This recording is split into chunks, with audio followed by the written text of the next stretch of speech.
You may feel that so far 2015 hasn't been extremely exciting for smartphones hardware-wise. Sure, there hasn't been anything groundbreaking or extremely game-changing so far.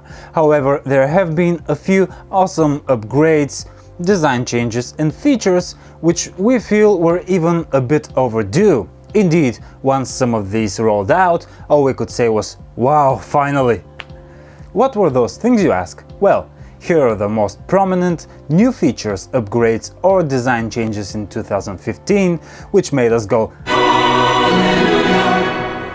Number 1. iPhone 6s gets bigger camera resolutions and 2 GB of RAM. Apple finally decided to upgrade the iPhone's cameras. The front and the back snappers of the fruity handset had been stuck to 1.2 megapixels and 8 megapixels respectively for some years now, and users were starting to get a bit annoyed. Well, the iPhone 6s and 6s Plus offer a 5 megapixel selfie snapper and a 12 megapixel main camera, which probably made a lot of you go.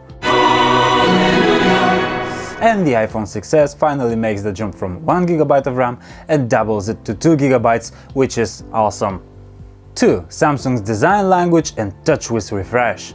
Samsung's flagships used to be criticized quite a bit for their build materials.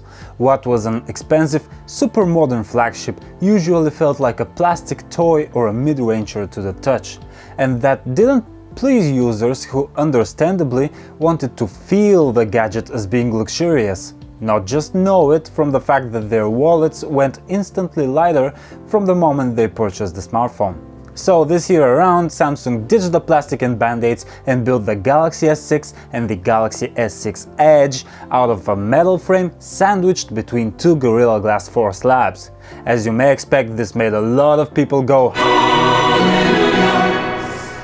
But Samsung did us one better. The TouchWiz interface, which had become synonymous with bloat, was finally trimmed down and lightened, so much so that it was hard to believe it was TouchWiz in the first place. 3. Sony Xperia matte glass back and fingerprint sensor. The Sony Xperia Z5 mostly keeps to the design language of its predecessors.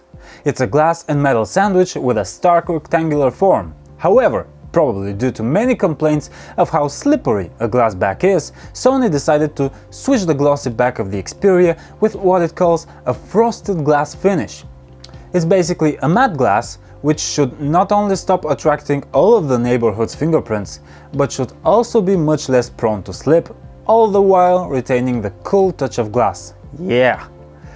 Additionally, the Xperia Z5 joined the ranks of fingerprint lockable smartphones with a scanner of its own. Alright guys, these were the 3 most prominent things that made us go, no, we're not gonna play that sound effect again. What were yours? If you wish to check out the full article, follow the link in the description. And as always, I am Paul for PhoneArena. Have a good one.